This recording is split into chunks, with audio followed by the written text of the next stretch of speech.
여러분들과 한번 인사해 볼까요? 보고 싶었습니다. 축복합니다. 네. 지난 주일에 이제 명절 당일이어가지고 성전이 조금 썰렁했었는데 그래도 많은 분들이 이렇게 오셔가지고 너무나도 반갑고 또 환영하고 축복합니다.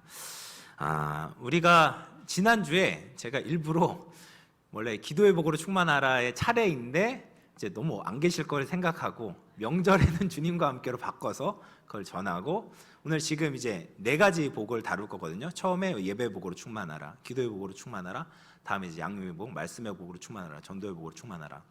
그래서 이 주제별로 지금 나가고 있다. 그래서 오늘 2번째예요. 기도의 복으로 충만하라라는 제목으로 여러분과 은혜를 나누고자 합니다.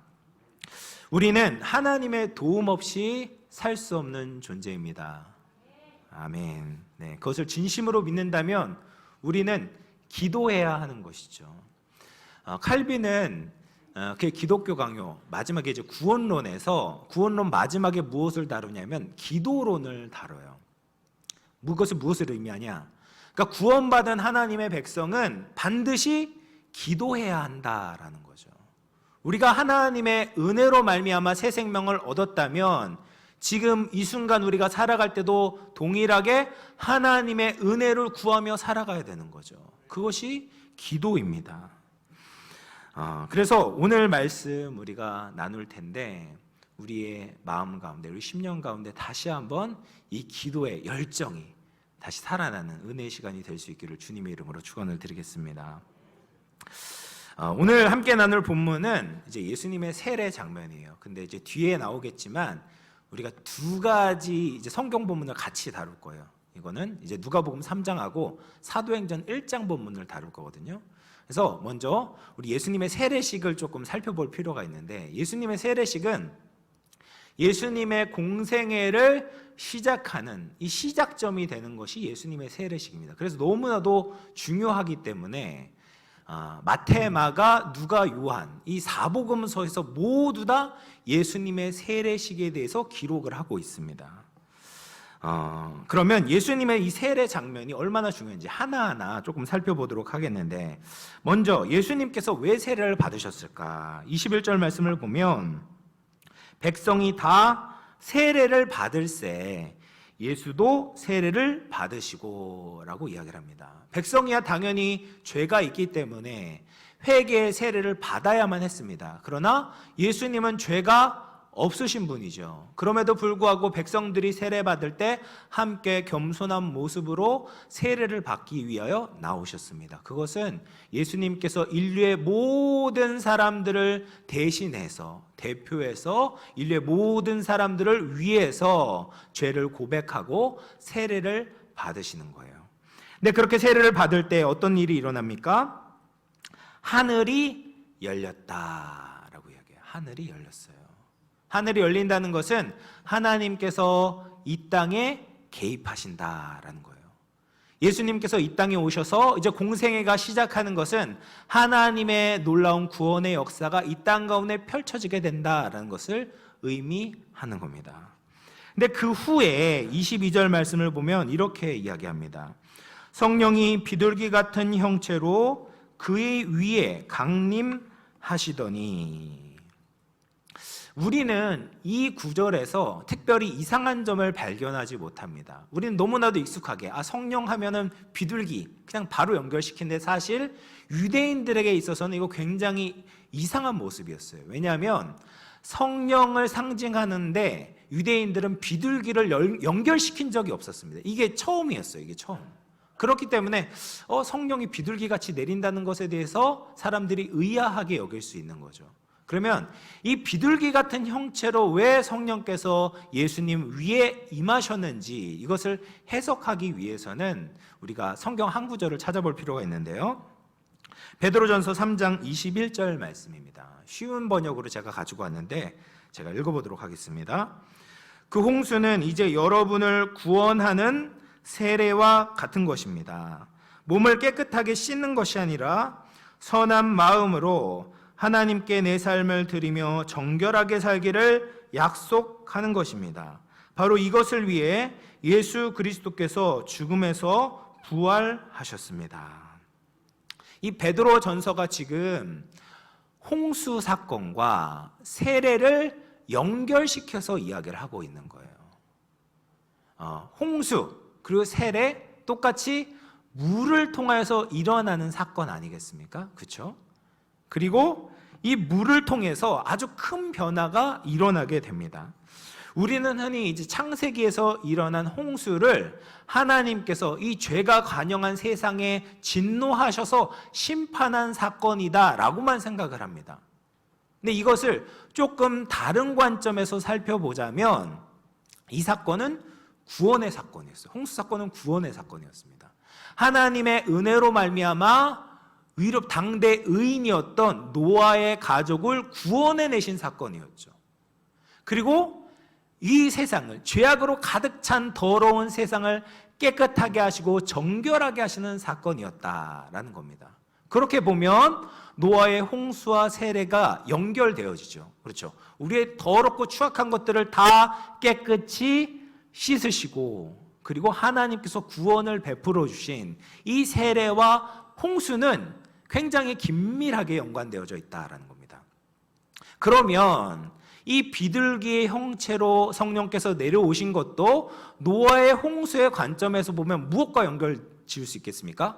홍수 심판이 끝나고 난 비둘기랑 연결시킬 수가 있는 거죠.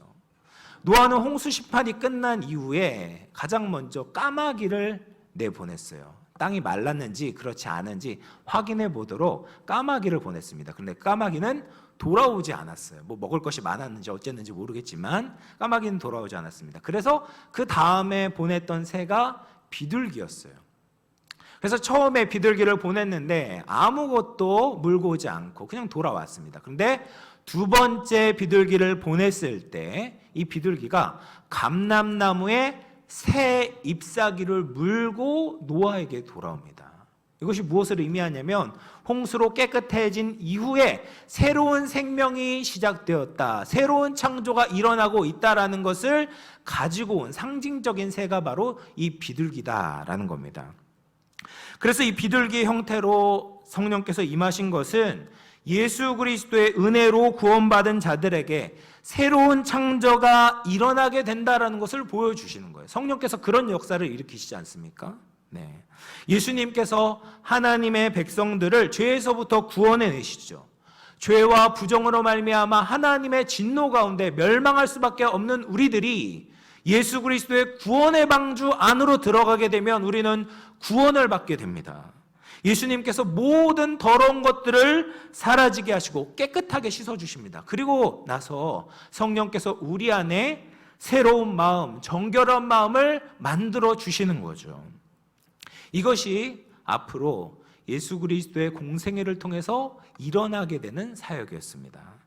그리고 하나님께서 이 모든 상징을 다시 한번 분명하게 말씀해 주세요. 그래서 22절 말씀을 보면 하반절입니다. 하늘로부터 소리가 나기를 너는 내 사랑하는 아들이라 내가 너를 기뻐하노라. 너는 내 사랑하는 아들이라, 이 말씀은 시편 2편 7절 말씀을 인용하시는 건데 이것은 그냥 내 아들이라는 뜻이 아니라 이 2편 8절 9절 말씀을 보면 이 아들에 많은 의미들이 담겨져 있습니다.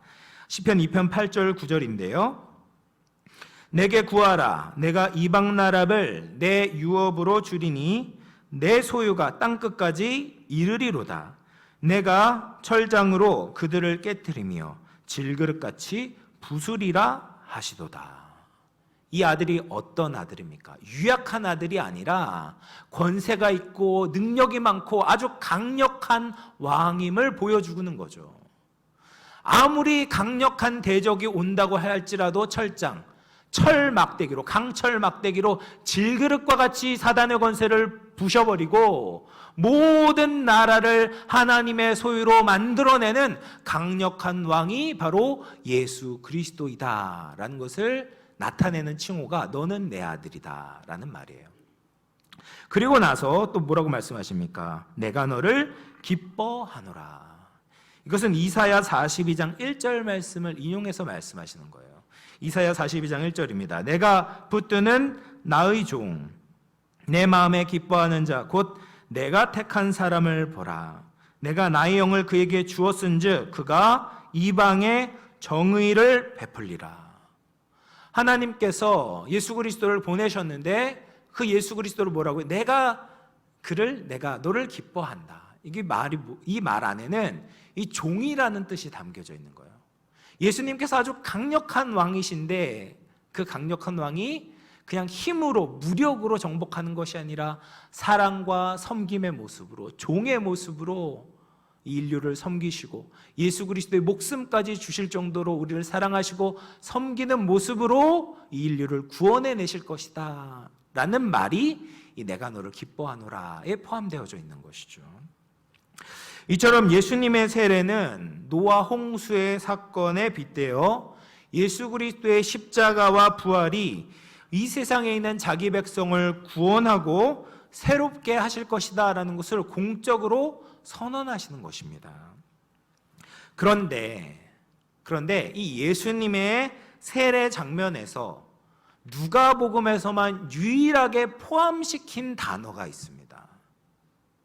그게 무엇일까요? 네, 기도예요. 기도. 아까도 말씀드린 것처럼 이 세례식은 너무나도 중요해서 사복음서에 모두 다 기록되어져 있는데 이 누가복음에서만 유일하게 기도하실 때에 라는 말이 들어있어요. 기도하실 때에. 그러면 누가복음의 저자가 하나님께서 쓰게 하셨는데 이게 허투루 쓰게 하시지 않았겠죠. 여기에 강조점이 있는 거예요. 하나님께서 이 기도하실 때를 통해서 하고자 하는 메시지가 있으신 거예요. 그것이 무엇일까? 우리가 이것을 짚고 넘어가야 합니다. 그러면 왜 누가복음에서만 왜 예수님께서 기도하셨다라는 사실을 넣었을까? 그 목적을 알기 위해서는 우리가 말씀의 시야를 조금 넓힐 필요가 있어요. 누가복음은요, 이게 사실은 사도행전과 짝을 이루고 있어요. 누가복음, 사도행전. 사실은 누가행전이라고도 얘기해요. 그래서 누가복음과 사도행전은 똑같이 동일한 저자인 누가가 데오빌로 각하에게 쓴 글입니다. 그래서 사실은 이건 따로 나뉘어져 있는 게 아니라 거의 이제 한 책으로 모든 신학자들이 그렇게 보고 있고 사실은 많이 연결되어져 있습니다. 그래서 이 누가복음의 독특한 부분은 반드시 사도행전과 연결지어져서 생각해 보아야 한다라는 거죠. 누가복음에서 나온 이 예수님의 모습은 이후에 사도행전에 등장하는 제자들에게도 적용되어져야만 하는 원리와 모범을 제시하시는 거죠. 그래서 예수님의 공생애가 세례식에서 시작되었던 것처럼 사도행전에서도 사도들의 공적인 사역이 시작된 시점이 있었어요. 그것이 바로 사도행전 1장 말씀입니다. 예수님은 모든 것이 다 이제 수동적으로 예수님의 세례는 다 수동적이었어요. 그렇죠? 예수님이 세례를 받으셨고 성령이 임하심을 받으셨고 하나님의 말씀을 들으셨어요. 모든 것이 다 수동적인 상황에서 유일하게 능동적으로 하신 것이 예수님이 기도하신 거였어요. 근데 이와 동일하게 사도행전 1장에서도 사도들이 모든 것이 다 수동적으로 임하게 됩니다. 자, 사도행전 1장 4절을 보면 이렇게 이야기합니다. 사도와 함께 모이사 그들에게 분부하여 이르시되 예루살렘을 떠나지 말고 내게서 들은 바 아버지께서 약속하신 것을 기다려라. 사도들이 공적 사역을 시작하는 사도행전 1장에서 예수님이 뭐라고 해요? 예루살렘을 떠나지 말고 기다려라. 기다리는 것은 수동적인 거예요. 내가 뭘 하는 게 아니라 대상이 하나님께서 역사하실 것을 그냥 기다리는 것 뿐이에요. 수동적인 거예요. 근데 그 수동적인 상황에서 제자들은 유일하게 할 수 있는 능동적인 행동이 있다는 것을 알고 있었어요. 그것이 무엇이냐? 예수님께서 하셨던 기도라는 거예요. 제자들은 그냥 넋놓고 가만히 기다리고 있었던 것이 아니라 기도하면서 기다리고 있었어요. 사도행전 1장 14절 말씀입니다. 여자들과 예수의 어머니 마리아와 예수의 아우들과 더불어 마음을 같이하여 오로지 기도에 힘쓰더라. 예수님은 분명히 기다려라 라고 말씀하셨지만 제자들은 그 예수님의 말씀의 속뜻을 알고 있었어요. 그냥 기다리는 것이 아니에요. 기도하면서 기다리는 거예요. 기도하면서. 이게 뭐라고 해요? 오로지 기도에 힘쓰더라. 기도에 힘을 써야 된다. 힘쓰더라 라는 말은 헬라어로 프로스 카르테레오라는 말인데, 이 말 안에는 헌신적으로 인내하다 라는 말이 포함되어 있어요. 그리고 이제 원어로 보면 이게 분사형, 현재 분사형이에요. 그래서 진행하고 지속적으로 하고 있는 것을 뜻하는 거예요. 그래서 종합해 보면 뭐냐면, 제자들은 인내하면서 헌신적으로 기도하고 있는 거예요. 언제까지? 하나님의 말씀에 응답이 올 때까지 인내하면서 지속적으로 기도하고 있었다라는 것이죠. 예수님은 부활하시고 승천하시기까지 지상에서 40일 동안 계셨습니다. 그리고 성령께서 유월절 이후에 50일 이후에 오순절에 오셨으니 계산해 보면 제자들이 기도한 기간은 약 7일 정도가 됩니다.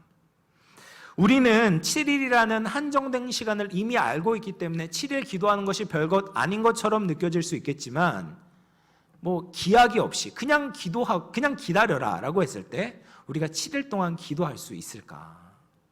여러분, 이 7이라는 숫자는 아시는 것처럼 완전수 아닙니까? 하나님께서는 이 제자들이 충분한 시간 기도하시기를 기다렸다가 약속하신 것을 주시는 거예요. 그 기도의 충분한 시간이 확보되기 전까지는 하나님이 약속하신 것을 주시지 않는 겁니다. 여러분이라면 예루살렘에서 기다리시겠습니까? 얼마나 기도하면서 기다리실 수 있을까요? 약속한 것을 받을 때까지 이 영암교회를 떠나지 말고 기도해라, 기다려라 했을 때 얼마나 기다릴 수 있을까요? 하루 이틀 기다리실 수 있겠습니까? 6일까지 기도하고 떠났다면 얼마나 안타까운 상황이겠습니까? 하루만 더 기도했으면 받을 텐데. 네, 감사하게도 이들은 끝까지 계속해서 기도하며 기다렸습니다. 우리는 예수님께서 말씀하신 것처럼 약속하신 것을 기다려야 돼요. 이 기다린다는 것은 그냥 기다리는 것이 아닙니다. 기도하면서 기다려야 돼요. 오로지 기도에 전념하며 기다릴 때 하나님은 약속하신 것을 주십니다. 이것이 기도의 응답, 기도의 능력, 기도의 은혜를 받는 중요한 조건입니다. 포기하지 않고 끝까지 기도에 힘쓰는 것이죠. 그런데 그 기간은 절대로 헛되지 않습니다. 예수님께서 기도하실 때에 하늘이 열렸던 것처럼 제자들이 전심으로 함께 기도했을 때에 하늘에서 놀라운 역사가 일어나게 되는 거예요. 하늘이 열리며 예수 그리스도께 비둘기 같은 형체의 성령이 임하셨던 것처럼 사도들에게도 하늘이 열려서 각 사람 위에 성령의 충만함이 임하게 되는 거죠. 그리고 뿐만 아니라 성령의 충만함으로 말을 하기 시작합니다. 그리고 사도들이 예수 그리스도께서 감당하셨던 놀라운 사역들을 하기 시작하는 거죠. 우리에게 이런 이 사도행전 1장에 펼쳐졌던 이 사건이 동일하게 재현되진 않지만 우리가 함께 모여서 제자들과 같이 기도한다면 동일한 역사가, 하나님의 은혜가 우리에게 부어질 것을 믿습니다. 그러면 사도들이 이 기도를 통해서 받은 복이 무엇인가? 우리가 이것들을 살펴보도록 하겠습니다. 세 가지인데요. 첫 번째 기도의 복은 성령의 충만함을 받게 된다라는 거예요. 예수님께서 기도하셨을 때 성령이 임하셨던 것처럼 제자들도 기도하며 기다릴 때 한 사람도 빼놓지 않고 각 사람에게, 모두에게 성령의 충만함이 임하게 되었습니다. 비둘기가 상징했던 것처럼 제자들 안에 새로운 창조가 일어나게 되었던 거죠. 예전에 제자들의 모습이 어떠했습니까? 두려워하고 무서워하고 겁 많고 이기적인 제자들에서 이제 성령의 충만함을 받고 나니 담대한 하나님의 군사가 되었던 것이죠. 기도를 통해 성령의 충만함이 임하게 될 때 우리의 인생이 완전히 변화되게 된다라는 겁니다. 기도의 가장 놀라운 힘은 성령 충만함을 이루게 되는 마중물이 된다라는 거예요.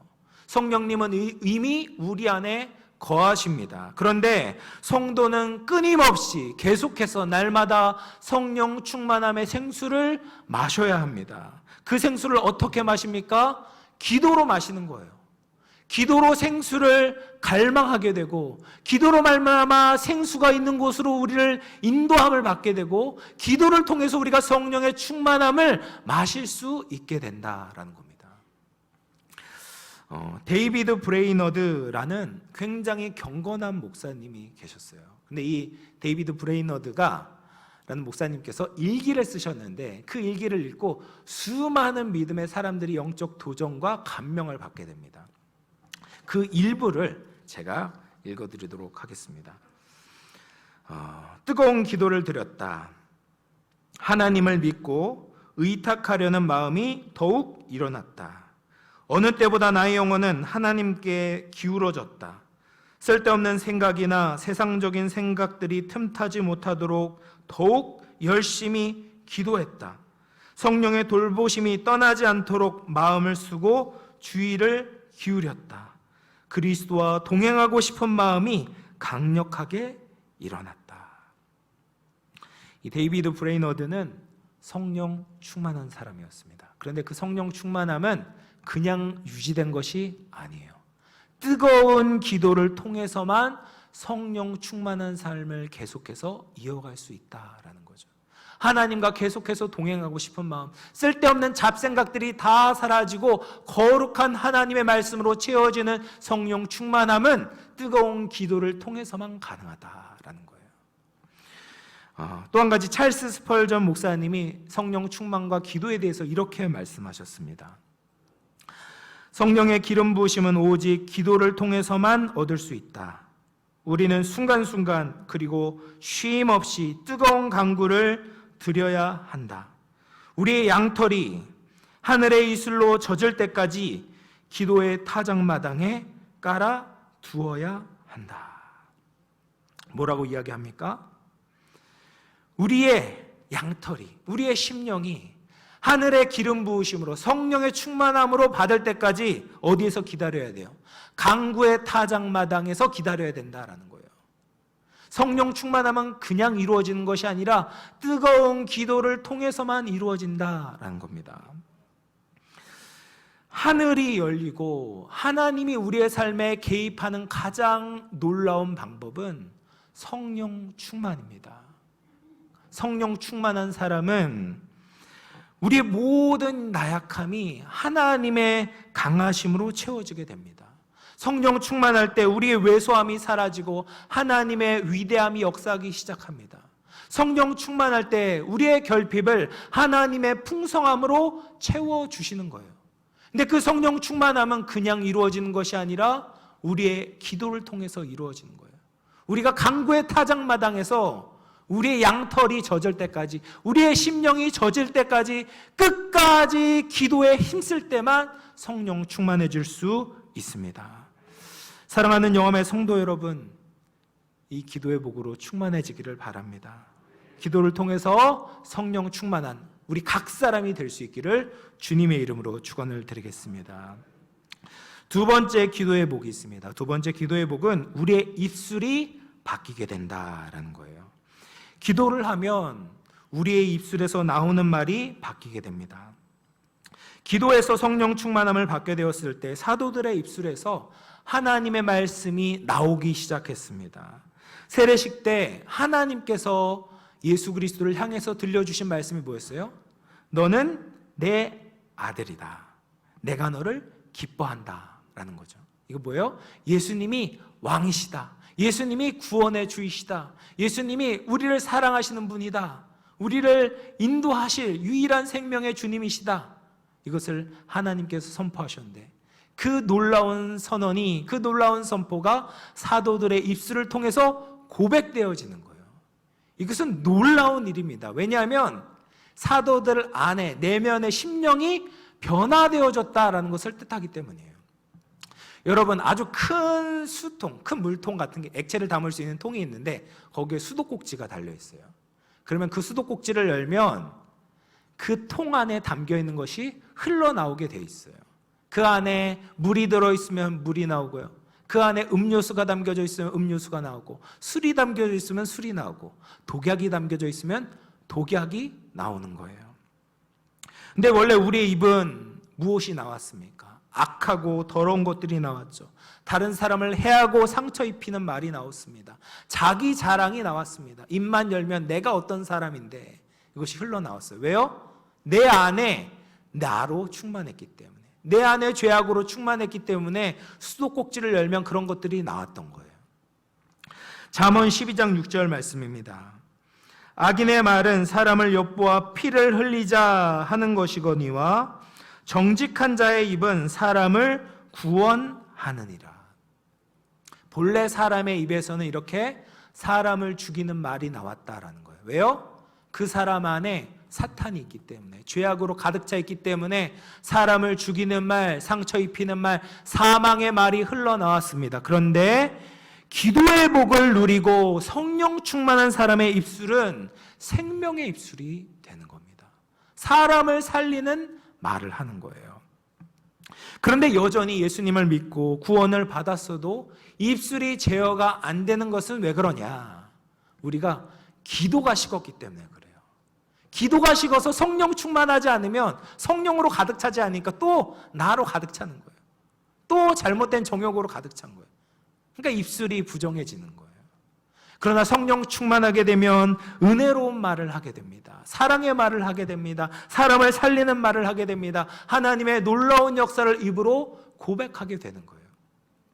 여러분, 힘들고 지쳐 있을 때 기도의 골방으로 들어가 보십시오. 처음에는 아유 하나님 죽겠습니다, 왜 나를 이렇게 힘들게 하십니까? 막 불평불만하면서 기도를 시작합니다. 그런데 계속해서 기도하다 보면 하나님의 은혜를 생각하게 되고 하나님의 약속을 붙들게 되다 보면 그 입술이 바뀌기 시작하는 거예요. 하나님, 아유 그래도 지금까지 저를 지켜주셔서 감사합니다. 하나님 찬양합니다. 하나님 영광을 돌립니다. 기도는 우리 입술을 변화시키는 능력이 있는 거죠. 이것이 기도의 복으로 충만한 상태입니다. 사랑하는 성도 여러분, 기도하십시오. 그로 말미암아 우리의 입술에서 하나님의 놀라운 능력, 예수 그리스도 하나님의 큰 일을 증거하는 복된 우리의 입술, 우리의 말이 될 수 있기를 주님의 이름으로 축원을 드립니다. 세 번째 기도의 복이 있습니다. 세 번째 기도의 복은 세상을 위한 사명자로 살아가게 된다라는 거예요. 기도는 우리의 영역을 바꿉니다. 우리는 원래 기껏해야 나 자신, 내 행복, 우리 가족 정도밖에 생각할 수 없는 수준의 사람들입니다. 근데 기도를 하면 그 시야가 달라지는 거예요. 기도를 하면 이웃을 위해 기도하게 됩니다. 교회를 위해 기도하게 됩니다. 이 나라와 이 민족을 위해서 기도하게 됩니다. 열방을 위해 기도하게 되는 거예요. 사도들이 기도한 후에 천하 각국에서 온 사람들에게 난곳 방언으로 하나님의 말씀을 전했어요. 이것이 무엇을 의미하냐면 이 사도들을 통해서 온 열방 가운데 하나님의 말씀이 증거될 것이다 라는 것을 보여주는 거예요. 성령 충만하게 되면 우리의 스케일이, 우리의 수준이 높아집니다. 하나님 수준으로 높아지고 하나님 수준으로 확장되고 하나님의 관심으로 우리의 관심이 변화되게 되는 겁니다. 그래서 하나님의 마음에 합한 깊은 기도를 하게 되면 온 세계를 위해 기도하게 됩니다. 하나님의 복음이 필요한 곳을 위해 기도하게 됩니다. 하나님의 영광이 더욱더 넓어지기를 위해 기도하게 되는 거죠. 하나님은 그 기도를 사용하셔서 하나님의 영광을 위하여서 복음이 더 넓어질 수 있도록 역사하게 되는 겁니다. 이렇게 기도는 우리를 세상을 향해 헌신된 사명자로 변화시켜 주는 거죠. 사랑하는 성도 여러분, 우리는 기도해야 합니다. 초대교회 성도들과 같이 오로지 기도에 힘써야 합니다.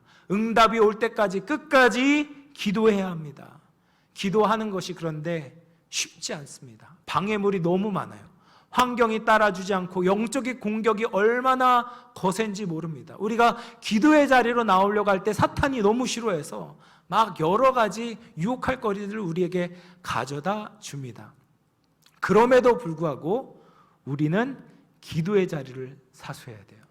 제가 지난 금요 기도회 때 기도의 뜻을 정하고 사생 결단을 내야 된다 말씀드렸어요. 우리가 그렇게 기도해야 합니다. 왜냐하면 기도하지 않으면 우리가 살지 못하기 때문에 그래요. 기도하지 않으면 우리는 능력이 없습니다. 기도하지 않으면 우리의 삶은 절대로 바뀌지 않습니다. 기도할 때 성령 충만해집니다. 기도할 때 우리의 입술을 통해서 하나님이 영광 받으십니다. 기도할 때만 우리가 하나님 나라에 헌신된 사역자로, 사명자로 살아갈 수 있게 됩니다. 허드슨 테일러는 이렇게 굉장히 유명한 말인데, 내가 일하면 내가 일하는데 내가 기도하면 하나님이 일하신다. 내가 기도하면, 내가 일하면 나밖에 일 안 하죠. 그런데 내가 기도하면 하나님이 역사하시는 거예요. 기도는 하늘 문을 열고 하나님이 우리의 삶에 개입하시도록 초청하는 겁니다. 나의 무력을 고백하고 하나님의 손을 잡는 거예요. 그러면 우리의 삶이 하나님의 놀라운 역사를 통하여서 아름답게 변화되게 되는 겁니다. 그러므로 기도야말로 가장 놀라운 신앙의 고백이 되는 거죠. 말씀을 마무리하겠습니다. 우리 영암교회가 기도하는 교회 되기를 간절히 소망합니다. 예수님 기도하셨듯이 우리가 기도하기를 바랍니다. 사도들이 기도했던 것처럼 우리도 기도하기를 원합니다. 우리에게 반드시 주신다라는 약속을 붙들고 끝까지 기도합시다. 사도들처럼 오로지 기도에 힘쓰며 인내하며 기도합시다. 낙심하지 않고 끝까지 기도함으로 기도의 복으로 충만한 영암의 모든 성도들, 우리 공동체에 될 수 있기를 주님의 이름으로 축원을 드립니다. 우리 시간 말씀을 생각하면서 한번 기도했으면 좋겠습니다. 기도의 복으로 충만하라 말씀드렸는데요, 우리가 기도의 복, 기도로 응답받기 위해서는, 기도의 은혜를 받기 위해서는 끝까지 기도해야 합니다. 7일 동안 기도해야 되는 것이죠. 하나님, 내가 다시금 기도의 자리로 나아가길 원합니다. 하나님, 하나님께서 약속하신 건 누리길 원합니다. 나에게 주시고자 하는 그 큰 복을 경험하길 원합니다. 성령으로 충만하길 원합니다. 내 입술이 하나님의 말씀을 증거하길 원합니다. 내가 온 세상을 향한 하나님의 헌신된 군사로 살아가길 원합니다. 하나님, 기도의 자리를 지키겠습니다. 기도의 영을 부어 주옵소서. 우리 영암교회가 기도하는 교회 되게 하여 주시옵소서. 말씀을 생각하면서 한번 기도하도록 하겠습니다. 하나님 아버지, 감사합니다. 하나님, 우리가 기도하길 원합니다. 하나님, 우리가 기도의 자리를 지키길 원합니다. 하나님 아버지, 우리가 기도의 복으로 충만케 되길 원합니다. 하나님, 예수님께서 기도하셨던 것처럼, 하나님 사도들이 기도했던 것처럼 아버지 주님이 응답하실 때까지 아버지 쉬지 않고 아버지 기도에 열심냈던 것처럼 하나님 아버지 우리에게 맡겨주신 이 기도의 자리를 지키길 원합니다. 아버지 신실하게 기도로 나아가길 원합니다. 하나님 여시고 우리의 삶에 개입하신 하나님의 놀라운 역사를 우리가 경험하기를 원합니다. 사랑하는 우리 영암교회 모든 성도들에게 하나님 기도의 복을 베풀어 주시옵소서. 우리의 입술을 열어 하나님을 찾도록 주시옵소서. 선하시고 인자하시고 놀라운 하나님의 역사를 하나님 우리의 삶에 초청하게 하시고 우리의 교회 가운데 역사하시고 아버지 이끌어오신 하나님의 손길을 하나님 우리가 경험할 수 있도록 하나님 기도를 쉬지 않는 우리 모두가 되게 하여 주시옵소서. 역사하실 것을 믿습니다. 하나님 기도 결단하는 우리 모두가 되게 하여 주옵소서. 함께 하실 것을 믿습니다. 하나님 아버지 감사합니다. 하나님의 말씀을 통하여 다시금 기도를 사모하게 하시니 감사합니다. 예수님께서 기도하셨을 때 하늘이 열렸듯이, 사도들이 기도했을 때 하늘에서 성령이 임했듯이, 지금 기도하는 영암교회 위에 하늘을 여시사 하나님의 놀라운 역사를 이루어 주옵소서. 성령의 충만을 허락하여 주옵소서. 이루에 우리의 입술이 주의 복음으로 충만케 하여 주옵소서. 열방을 향한 하나님의 사명자로 살아가게 하여 주옵소서. 기도의 복으로 충만한 영암의 모든 공동체 성도들 되게 하여 주옵소서. 함께 하실 것을 믿사옵고 감사드리며 살아계신 우리 구주 예수님의 이름으로 기도합니다. 아멘.